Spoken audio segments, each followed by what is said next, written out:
Hello class six student, my name is Gitanjali. I hope आप सब अच्छे होंगे। चलो आज हम chapter number 5 separation of substance शुरू करते हैं। चलो देखते हैं कि इसमें हमें क्या क्या नई चीज़ पढ़ने को मिलेगी। In our daily life, there are many instances when we notice a substance being separated from a mixture of material. Tea leaves are separated from the liquid with a strainer while preparing tea. जब चाय बनकर तैयार हो जाती है तो तुमने देखा होगा कि मम्मी क्या करती है कि उसे छान के देती है। तो जब वो छानते हैं तो तुमने देखा होगा कि जो चाय की पत्ती है वो तो छलनी के ऊपर आ जाती है और जो चाय है वो छन जाती है। ठीक है, ये सभी ने देखा होगा। Grain is separated from stalks while harvesting milk और curd is turn to separate the butter figure 5.2 as we learned in chapter number 3 we gain cotton to separate its seed from the fiber. Perhaps you might have eaten salted dalia or poha. If you found that it had chilies in it, you may have carefully taken them out before eating. तो अब पोहा है, पोहे में chilli डली हुई है, मतलब मिर्च डली हुई है, छोटे छोटे पीस डले हुए हैं मिर्च के। अब किसी बच्चे को दे दिया वो खाने के लिए और उसने बोला कि नहीं मुझे चिली पसंद नहीं है, तो वो क्या करेगा कि जो चिली के पीस हैं उसे अलग कर देगा उस पोहे में से। यही करेंगे सब। seems easy but what if the materials we want to separate are much smaller than mango or guava? Imagine you are given a glass of sand with salt mixed in it. Impossible even to think of separating salt from this mixture by picking out grains by sand by hand. अब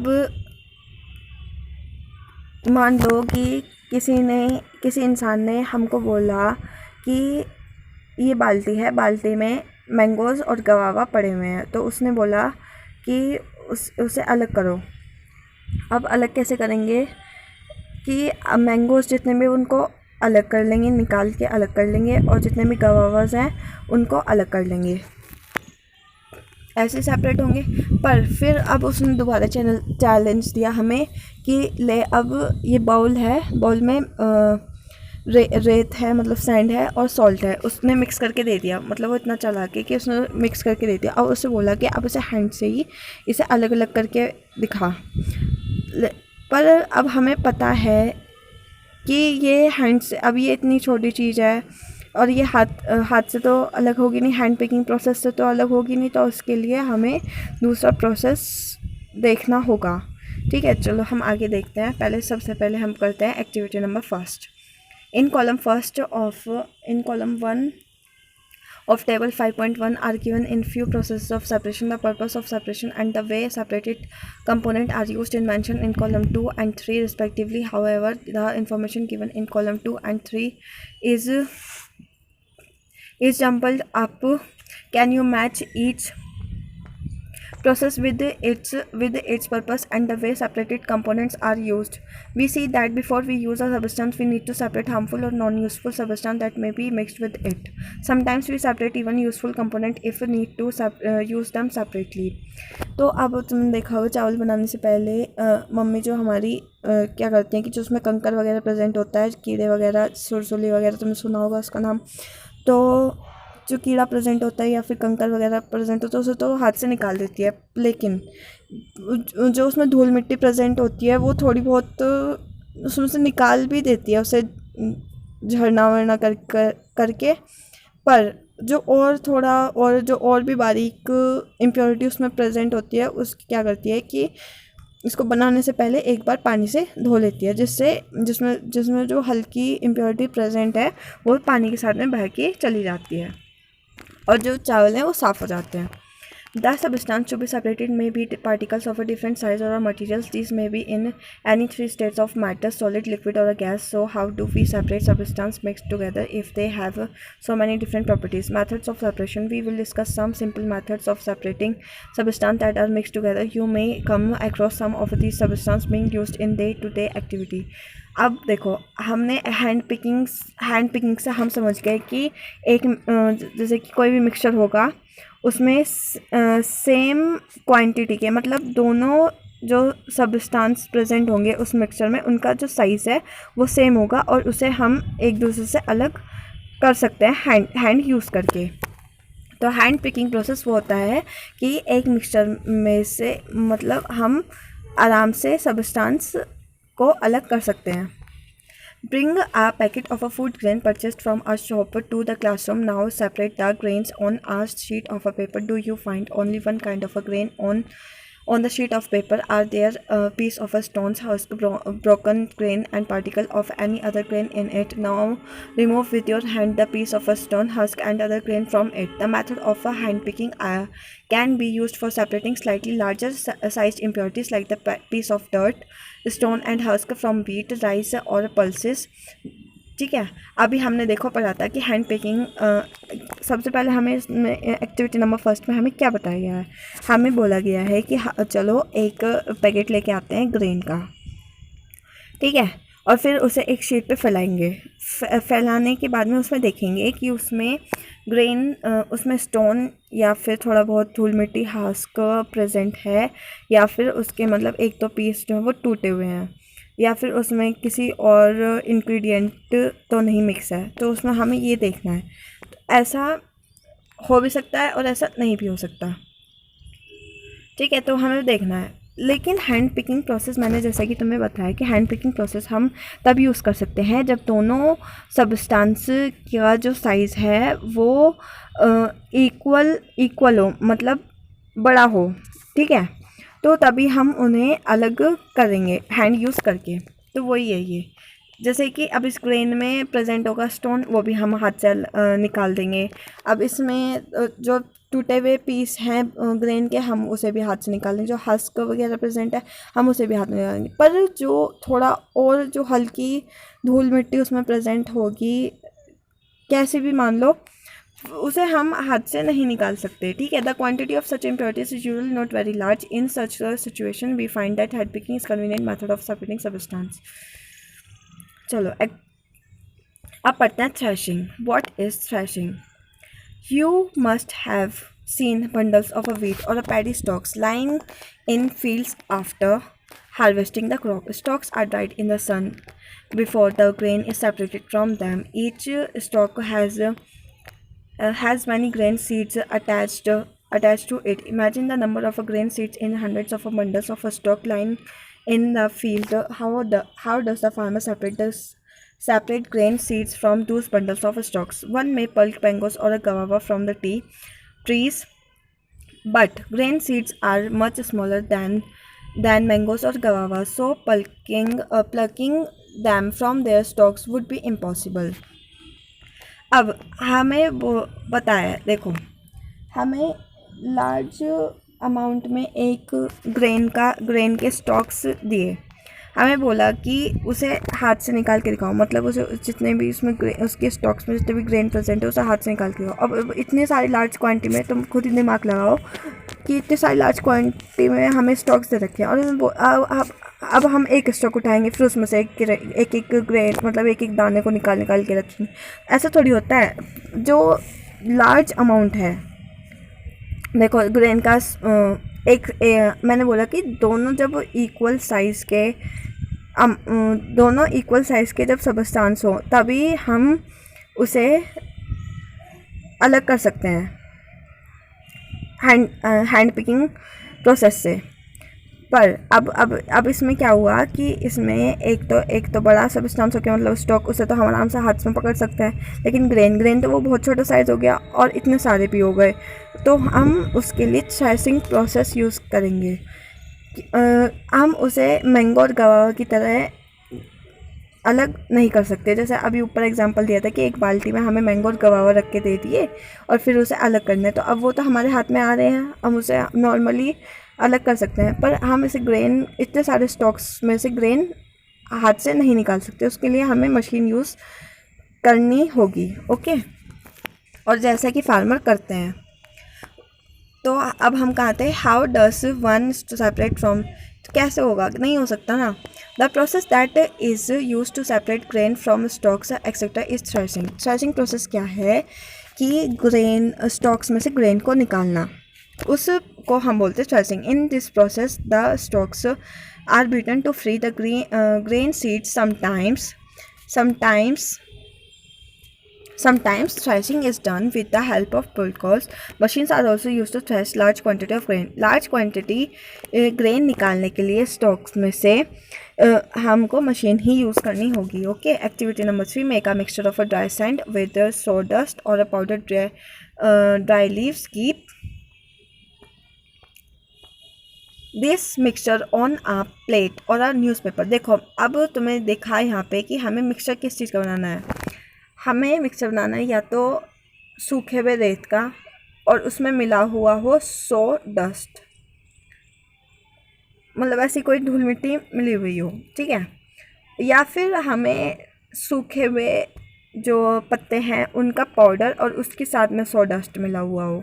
ठीक है. ये दो चीज़ का mixture हमें लेना है. उसे रखना है न्यूज़पेपर पे या प्लेट पे. और अब उसकी तरफ, उस मिक्सचर की तरफ केयरफुली देखना है. Can 2 different component be made out easily. क्या हम मतलब उस चौके में उसे उस लीव्स के उस लीव के मिक्सचर को और किस चीज़ का था, और उस ड्राई सैंड के मिक्सचर को हम उसे निकाल सकते हैं? नहीं, हम नहीं निकाल सकते. Are the size of particles of the 2 components similar. उन दोनों के वो थोड़े से जो लीव्स, जो सूखे हुए लीव्स होंगे उनका जो पाउडर होगा वो थोड़ा सा बड़ा होगा और जो दूसरे वाला है उसका थोड़ा सा छोटा होगा. मतलब डिफरेंट साइज़ के होंगे वो. Would it be possible to separate the component by hand picking. क्या ये हैंड पिकिंग प्रोसेस से संभव है कि हम उन इतने छोटे साइज़ को, एक बड़ा है एक छोटा है, उसे मतलब अलग कर सकते हैं. Now take your mixture to an open ground and stand on a raised platform. Put the mixture in a plate or a sheet of a paper. Hold the plate on the paper containing the mixture at your shoulder height. Tilt it slightly so that mixture is slightly out. अब जैसे figure 5.5 में दे रखा है तो उस mixture को ऐसे plate में या फिर पेपर ऑफ शीट में रख लेना है. ठीक है.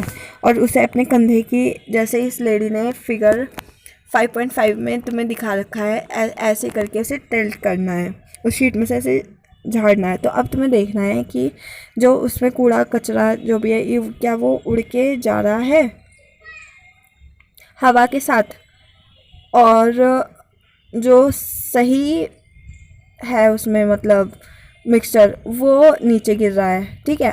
मतलब जो इम्प्योरिटी है वो उड़ के जा रही है हवा के साथ, और जो सही है उसमें जो सब्सटेंस है वो अलग हो रहा है. तो इस प्रोसेस को हम बोलेंगे विनोइंग. अभी तुम आगे पढ़ना. देखो तो ऐसे ही करके हमें देखना. फिर हमें देखना है कि क्या दोनों जो रेत का और सॉडस्ट का था या फिर पाउडर लीव का था, ये जो मिक्सचर था वो दोनों अलग अलग हो पाए या नहीं, या फिर एक जगह पे गिरे या नहीं. ठीक है. This method of separating component of a mixture is called winnowing. Winnowing उस चीज़ के लिए होता है जो एक हैवियर सब्सटेंस हो और एक लाइटर सब्सटेंस हो और उनका मिक्सचर हो, और जो हल्के वाला है वो तो उड़ के चला जाएगा हवा के साथ में, जो हैवी मिक्सचर है वो नीचे गिर जाएगा, वो उड़ नहीं सकता. ठीक है. This method is commonly used by farmers to separate lighter husk particles from heavier seeds of grain. ठीक है. तो मैं अभी बताया मैंने विनोइंग का प्रोसेस कब यूज़ होता है, जब एक हैवियर सब्सटेंस हो एक लाइटर सब्सटेंस हो.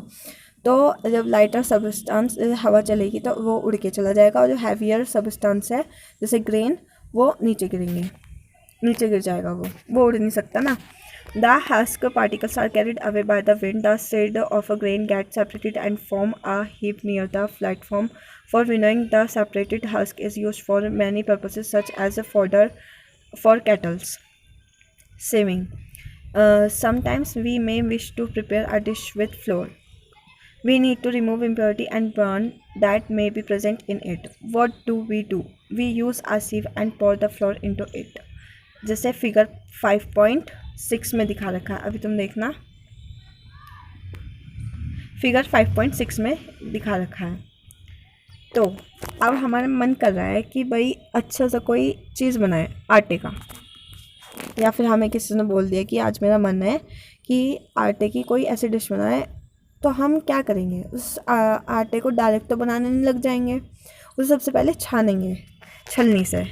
तो छानेंगे छलनी से तो जो उसका हैवियर सब्सटेंस है, जो उसमें येलो कलर का जो भी उसमें डस्ट वगैरह प्रेजेंट होगा वो तो रह जाएगा छलनी के ऊपर। और जो लाइटर है, लाइटर सब्सटेंस है आटा, तो फिर जो लाइटर हो गया ना आटा, फिर जब उसमें से इम्प्योरिटी निकल गई तो वो जो है मतलब वो छन के अलग हो जाएगा। ठीक है, अब हमने इसे ऐसे करके हमने आटा छाना।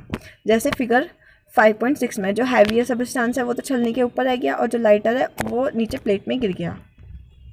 Sieving allows the fine flour particles to pass through the holes of the sieve while the bigger impurities remain on the sieve.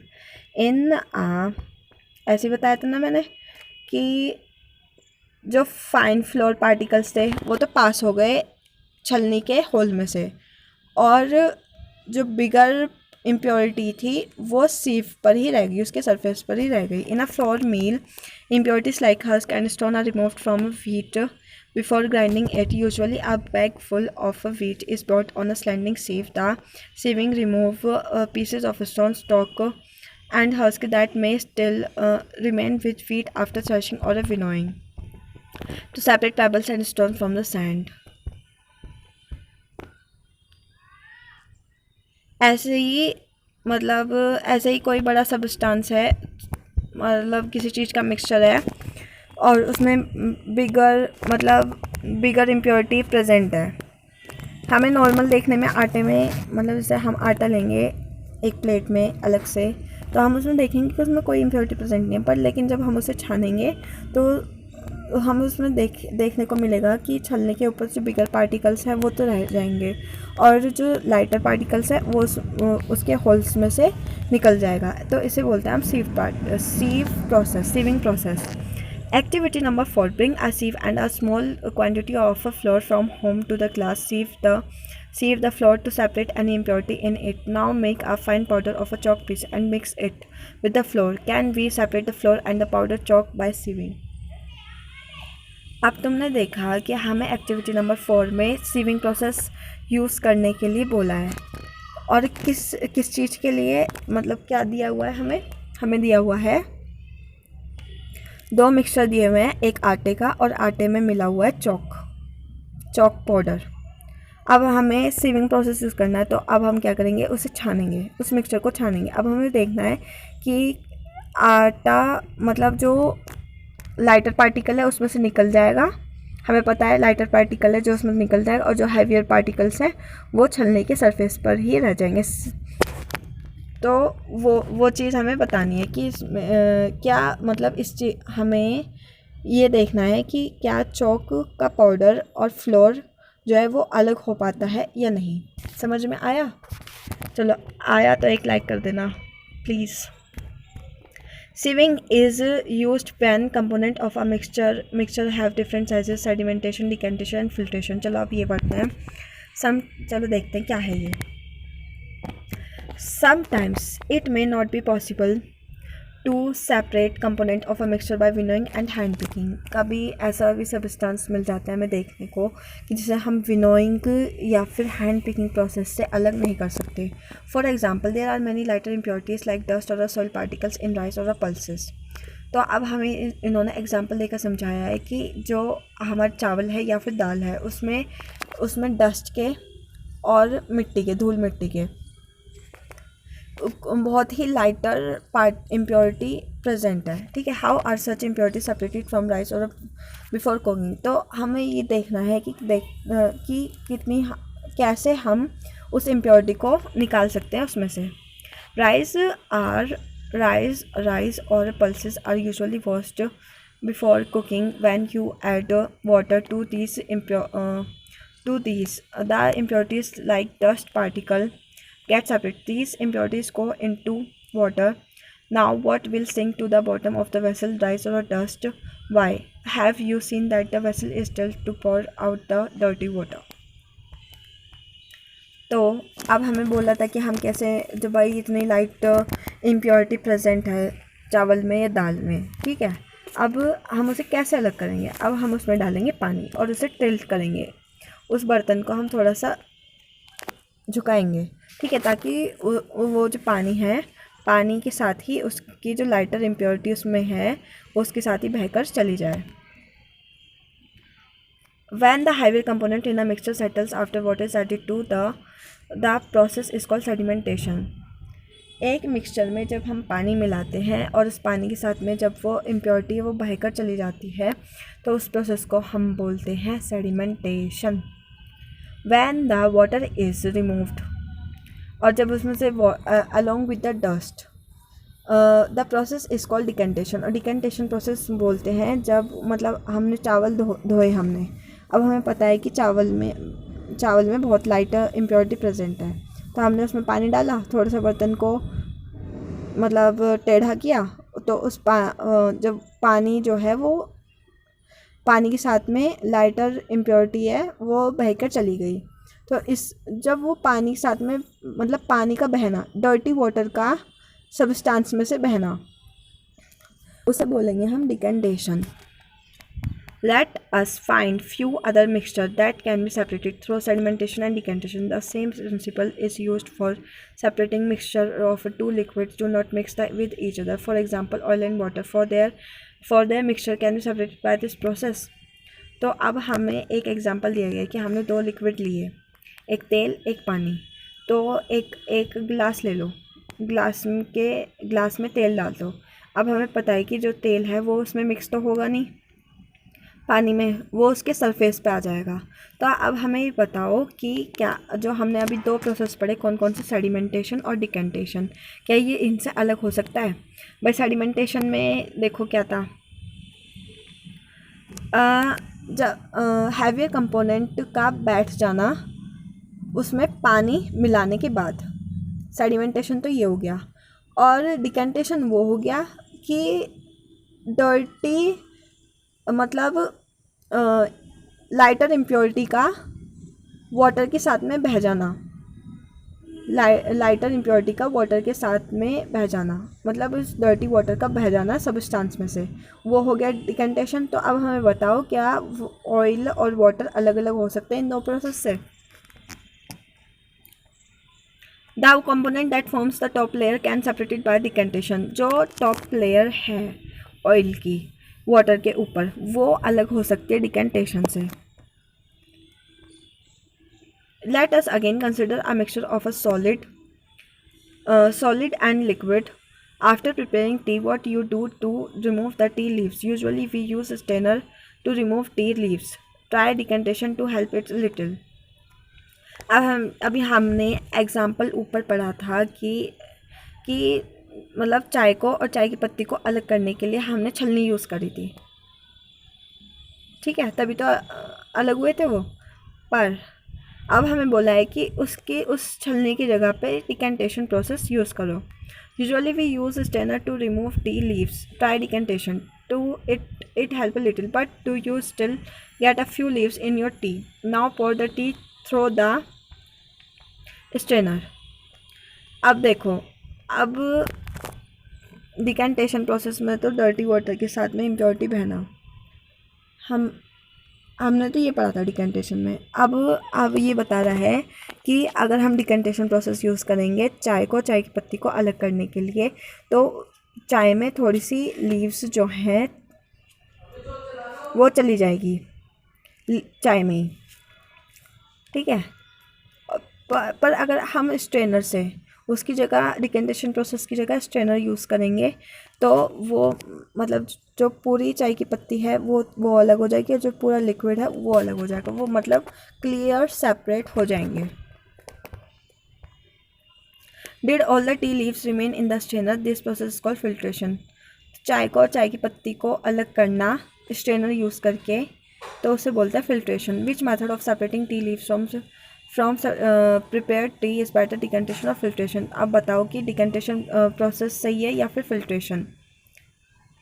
Let us now consider the example of water that we use. Do all of us at all times get safe water to drink? Sometimes water supplied through taps may be muddy. The water collected from ponds or a river may also be muddy, especially after rains. Let us see if you use some method of separation, remove insoluble impurities like salt from the water. तो अब हमें एक चीज़ और बोली गई है कि जैसे तालाब में या फिर कहीं पानी भर जाता है और उस एरिया में पानी की बहुत कमी है। जस्ट इमेजिन कि हमने सोचा कि हम राजस्थान गए और राजस्थान में कुछ ऐसे इलाके हैं कि जहाँ पे पानी की मतलब पानी है ही नहीं, वहाँ पे पीने का, नहाने का, किसी भी चीज़ के लिए पानी अवेलेबल नहीं है, वहाँ पे पानी होता ही नहीं है। ठीक है, तो अब हम और लेकिन वहाँ पे बारिश हुई और बारिश से एक जगह पे पानी भर गया। अब हमें वो पानी अपने काम के लिए यूज़ करना है, तो हम क्या करेंगे, एक क्लॉथ लेंगे। हमसे यही तो पूछा है कि हम उसे अलग कैसे करेंगे, उस सॉइल को और उस वाटर को, मतलब जो उसमें गंदगी प्रेजेंट है और वो जो पानी है, उनको अलग अलग कैसे करेंगे। तो हम लेंगे एक क्लॉथ और फिर मतलब उस क्लॉथ में तो सारे मतलब जैसे पानी छानते हैं ना एक क्लॉथ में से, ऐसे ऐसे ही वो क्लॉथ में तो इम्प्योरिटी रह जाएगी और वो जो पानी है वो अलग हो जाएगा। ठीक है, तो अभी हम देखो एक्टिविटी नंबर 5 में अभी यही चीज़ हम पढ़ेंगे कि हम रिवर को मतलब उस गंदे पानी को, मतलब तुम समझ रहे हो ना, कि उस इम्प्योरिटी को और उस वाटर को हम कैसे अलग करेंगे, ये पढ़ना है हमें एक्टिविटी नंबर 5 में। ऐसे ही अलग करेंगे। अभी देखना, collect some muddy water from a pond or a river. If it is not possible, mix some soil to water in a glass. Let it stand for a half an hour.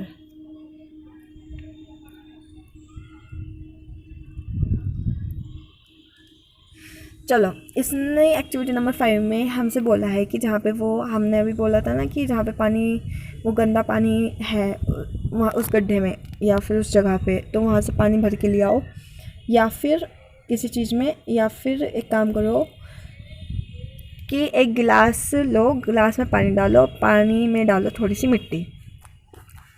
Let it stand for half an hour, और उसे आधे घंटे के लिए ऐसे छोड़ दो।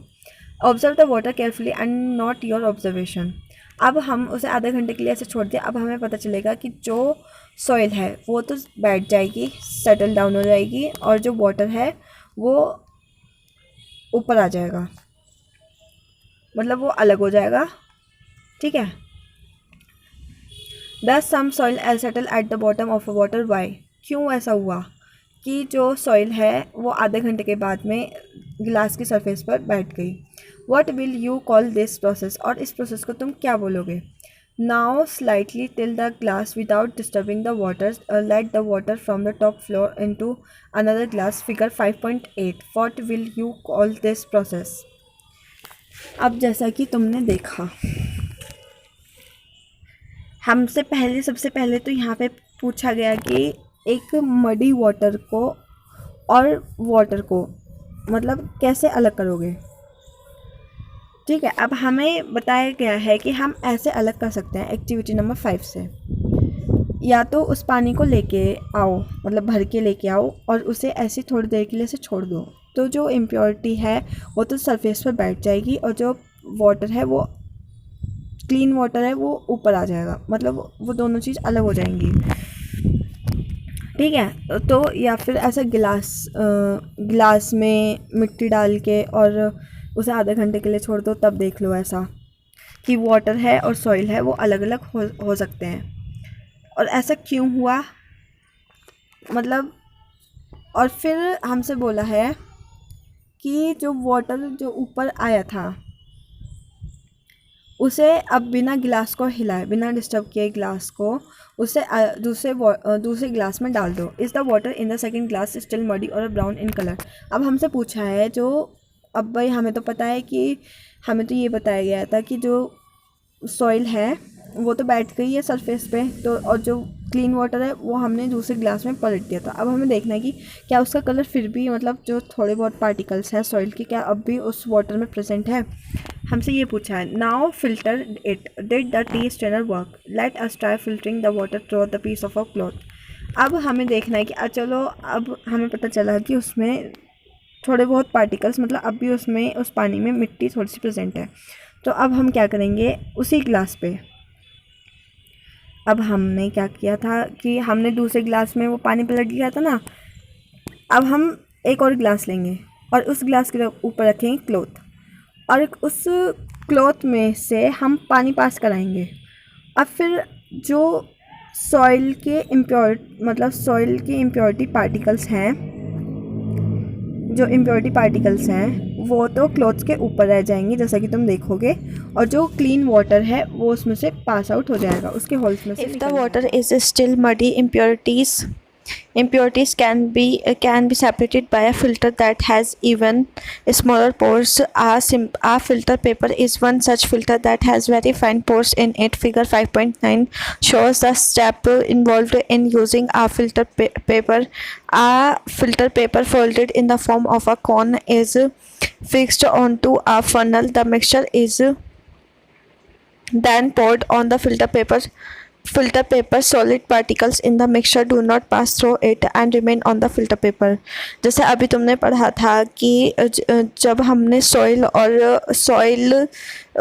को और वाटर को अलग करने के लिए क्लॉथ यूज़ किया था, ठीक है, उसके पार्टिकल्स को, सॉलिड पार्टिकल्स को अलग करने के लिए, वाटर में से सेपरेट करने के लिए वो क्लॉथ यूज़ किया था। तो अब हमें क्या करना है कि ऐसा ही जो फ़िल्टर पेपर होता है वो भी यही काम करता है कि उसमें भी स्मॉल पोर्स होते हैं जिसमें से कि जो लिक्विड है वो तो पास आउट हो जाता है लेकिन सॉलिड पार्टिकल्स उसके सरफेस पर रह जाते हैं, ठीक है। ऐसा ही 5.9 में तो ये दिखा रखा है कि उसे ऐसे क्यूब में लगाना है, ऐसे कॉन शेप में, और फिर उसमें से मिक्सचर जो है वो पास आउट कराना है जिससे क्या होगा, जो सॉलिड पार्टिकल्स हैं वो फिल्टर पेपर के ऊपर रह जाएंगे और जो क्लीन वाटर है वो पास आउट हो जाएगा।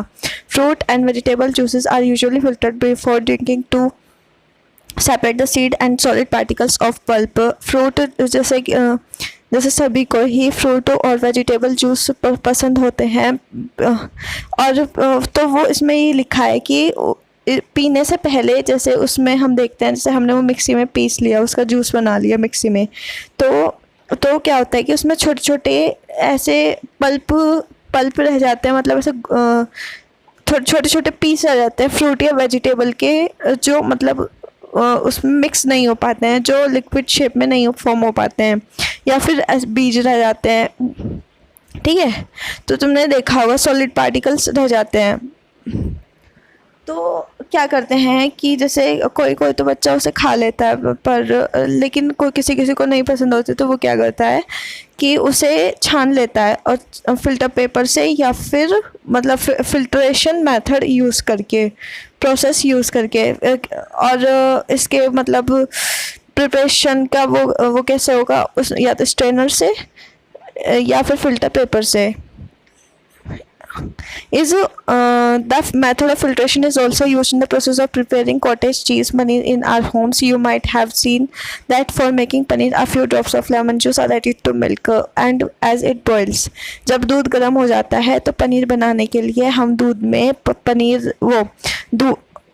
हम जब पनीर बनाने के लिए क्या करते हैं, जब दूध गर्म हो जाता है तो उसमें लेमन जूस के ड्रॉप्स डाल देते हैं, ठीक है। This gives an picture of particles of solid paneer and a liquid.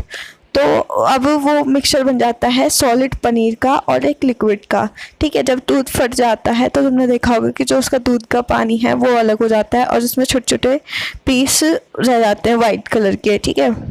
तो the paneer is then separated by filtering in the mixture through a fine cloth or a strainer.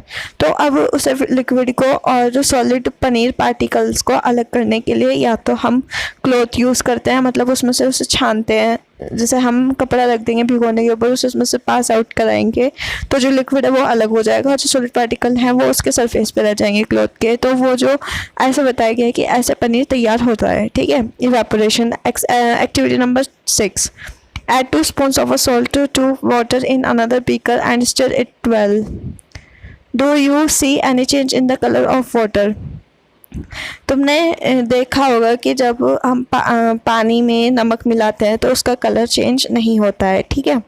Can you see any salt in the beaker after steering? क्या तुमने मतलब जब पानी में नमक घुल गया तो क्या तुमने देखा कि अब भी उसमें नमक मतलब उसके सरफेस पर है, उसके बीकर के बॉटम पर है अब भी? Heat the beaker containing the boil away what is left in the beaker. तो एक्टिविटी नंबर 6 में हमें ये करना है कि हमें दो टेबल स्पून सॉल्ट डालना है बीकर में और वाटर डालना है, उसे मिक्स करना है। फिर हमें उसका कलर देखना है कि कलर उसका चेंज होता है या नहीं।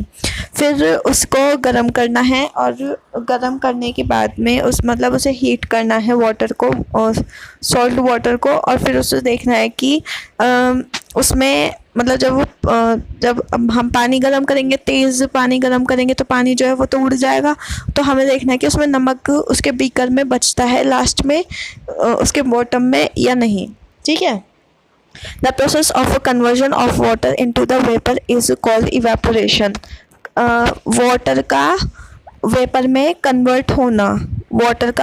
कन्वर्ट होना, इसको हम बोलते हैं इवेपोरेशन। ठीक है। The process of conversion of water into vapour into its vapour is called evaporation. The process of evaporation take place continuously whenever water is present.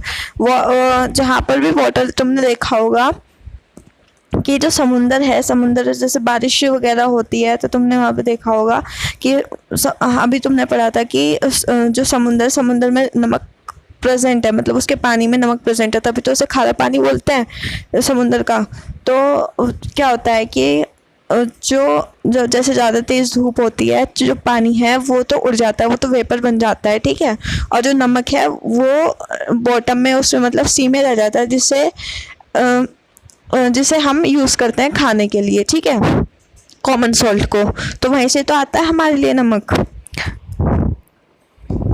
देखो अभी आगे पढ़ेंगे। देखो where do you think salt comes from? Sea water contains many salts mixed in it. One of these salt is its common salt. When sea water is allowed to stand in shallow pits, water gets heated by sunlight and slowly turns into water vapor through evaporation. In a few days the water evaporates completely, leaving behind the solid solids. ठीक है। और कुछ दिनों में इन्होंने बोला है कि देखो इन्होंने बताया कि हमें जो सॉल्ट है वो हमें कहाँ से मिलता है, सी से। तो सी जो है, जब पानी हीट होगा किसकी वजह से, सनलाइट की वजह से, तो जो वाटर है वो वाटर वेपर में कन्वर्ट हो जाएगा through evaporation.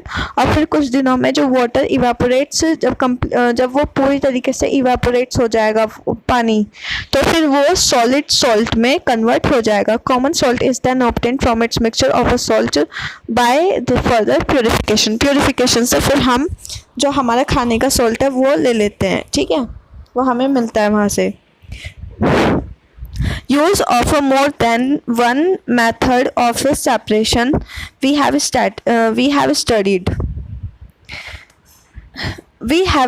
some method for separation of substance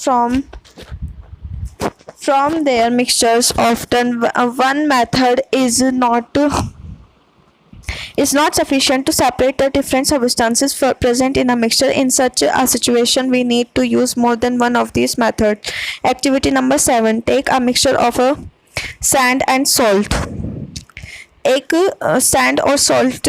अब हमें देखो, हमने सबसे एक्टिविटी नंबर 5 में तो हमने ये पढ़ा था कि हमको वाटर और सैंड के सॉलिड पार्टिकल्स को अलग करना है, सेपरेट करना है। ठीक है। अब हम एक्टिविटी नंबर 6 में हमने सॉल्ट और वाटर को अलग अलग किया। ठीक है।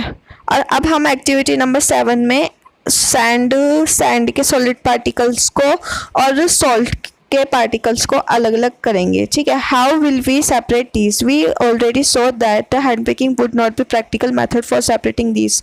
हैंड पिकिंग से ये अभी तो यहाँ पे लिखा हुआ है कि हैंड पिकिंग प्रोसेस से ये नहीं हो सकता, क्योंकि दोनों के पार्टिकल्स जो है वो बहुत ही स्मॉल हैं। ठीक है। Keep this mixture in a beaker and add some water to it. Leave the beaker aside for some time. Do you see the sand settling down at the bottom? The sand can be separated by decantation or a filtration. अब हमें दो का mixture दिया था, किसका, sand का और salt का। वो हमने एक बीकर में लिया। ठीक है। और फिर उसमें थोड़ा सा वाटर मिला दिया और उसे थोड़ी देर के लिए छोड़ दिया। फिर अब हम देखेंगे कि जो रेत है, जो उसमें मिट्टी है, वो सेटल डाउन हो जाएगी बीकर के बॉटम में जब हम उसे थोड़ी देर के लिए छोड़ देंगे।